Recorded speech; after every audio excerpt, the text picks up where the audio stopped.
Do you think that everybody has to act normal? It's a moving train, isn't it? Normal, and what was normal in one age is no longer normal. So, are people acting when they're normal? What is anybody's identity? Is there a core identity that we can describe as normal, and then things happen which make them deviate from that normality? Or are we all rather like an onion full of layers and layers and layers and layers and layers, but there's actually nothing at the center? We are told the layers that we are assigned by perhaps society, friends, community, family, and that becomes our normal selves. But that kind of process can prevent us becoming different people, because we're constantly thinking that we need to keep to those layers because that's what we've been assigned, when freedom actually is the choice to become someone else and to do something differently, to abandon normality. Okay, so what you're saying is that we all act. Yes, thank you. Nice summary. That. In 1973, when we became part of the European Union, did you feel more at home? Surprisingly, perhaps, yes. I've always felt not English. In England, the identity that was most asserted was Englishness. My mother's Danish. My father's Nigerian. None of them qualify, and therefore perhaps I don't qualify to be English. So when we became European, I thought Denmark is considered a European country. So joining the EU did give me a greater sense of belonging.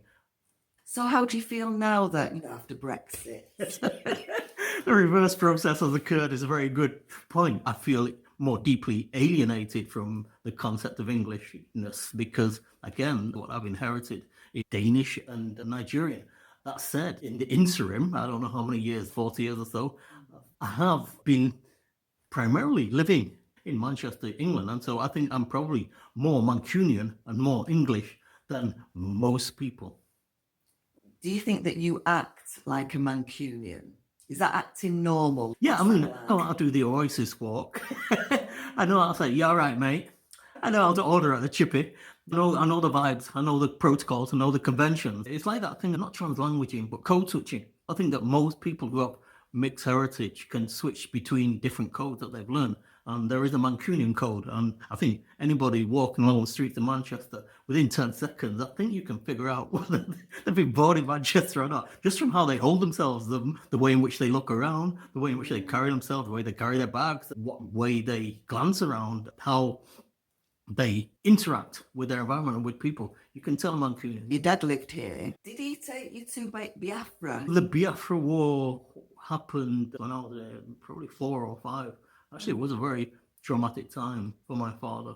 What we learned was not just what was on the news at the time about the Nigerian Civil War, but also from the news that came of families that had died, that had been killed, that were desperate for resources, food. My father was very disturbed by it. He organized. I was actually marching, protesting against the British policy of the Nigerian Civil War from a very early age, from 4, 5, 6. There are pictures of me holding a placard. My father was on the loudhailer, shouting the slogans. It was a formative time for me to see that what happens in the world, you can protest against, you can attempt to change.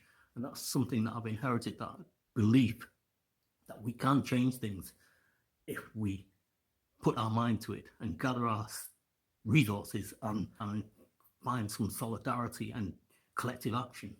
Your grandfather on your mother's side, was he a Viking?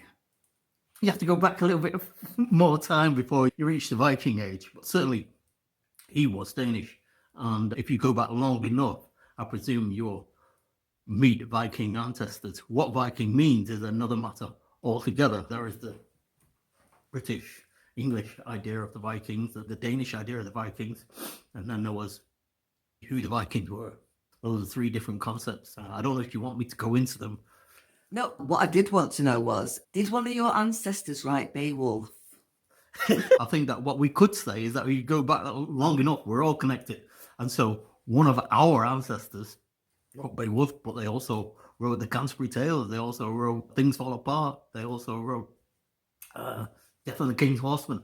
There are many, many texts that, if we go back far enough, it's that 7 degrees of separation, isn't it? That we're all connected. Well, you'll find it's 6 degrees. 6, okay. I don't like the number 6. I always prefer 7. I'm an optimist. What was it like being brown in Didsbury? Was everybody brown or was it just you? It was an experience. The main population was white, but there were other families around who were not white, who were brown or black or African, Pakistani. And we did tend to find some form of solidarity by gathering together. And so we did have white friends, and we ran around with a lot of white friends. We had some great white friends. But we also had quite a few white families in the area who seemed to oppose our very presence. And so there were a lot of tensions around that and a lot of ways for coping that were devised. And so, yeah, the bonds we forged with the other black families, brown families in this area, which is West Didsbury, have lasted a lifetime. And what do you think was the most Manchester thing that you ever did when you were growing up? Bonfires. Back in the day, around about October, very, very early in November, you'd be gathering all kinds of woods, broken bits and pieces, anything that was burnable. You'd gather it all, put it into a big heap, and then with great joy, we'd set it all alight. They don't do that anymore, do they? But that was a totally... Was that for Guy Fawkes Night or was it just generally? That was Guy Fawkes Night. That's what it's called. Oh, Good point. What are we in now? Mid-October or something. So yeah, it's coming up and I can feel it. You know, as the leaves start to fall, you start to sniff the smell of fireworks and see who's gathering wood and who's going to be burning. And we'd have competitions to see who could build the biggest bonfire. Some of them lasted up to November the 5th, but often evil people would go around and light other people's bonfire before they were fully finished or before November the 5th. And yeah, a lot of skullduggery went on. Does that mean it didn't used to rain then back in the 70s? I think it's an adult thing to concern yourself with how much it rained. As kids, we didn't really notice the rain. We were too busy having fun. Whether it rained or not, we'd get our fires going, no problem. So it wasn't climate change that made it rain more now? Climate change is making the weather more variable. In our childhood, there were these big pea super fogs. They don't occur anymore. The pea super fogs were because we had coal fires and we were burning coal all the time. And that smoke went up into the sky, and under certain conditions, the smoke hung in the air and you couldn't see 3 feet in front of you. It was great fun, I must say. It was lethal for your lungs, but it was great fun to walk down the road and only to be able to see as far as your hand. I miss that. November the 6th was the best. After all those bonfires, you couldn't see a thing. Absolutely, yeah. Just a total fog, total smoke.